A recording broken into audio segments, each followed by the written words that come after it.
Today we're making pan-seared scallops. This is a wonderful dish for a special holiday occasions or for a special dinner. Basted in butter and rosemary, this dish is delicious and is just full of elegant flavor. If you like seafood, then this one's for you. Let's get cooking. Take about 20 scallops and pat dry using paper towels.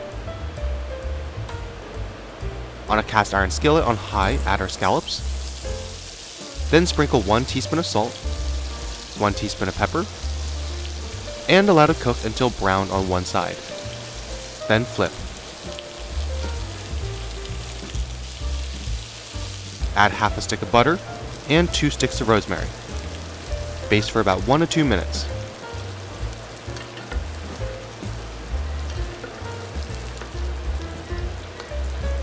Then juice half a lemon and baste for another minute. And boom, we have a simple yet delicious pan-seared scallops. These are best served with some garlic mashed potatoes and asparagus. The rosemary and butter are just so good. This is definitely one you'll want to try. It's a special meal, but one so simple and yet so good. If this looks delicious, then be sure to like and subscribe for more, and we'll see you next time.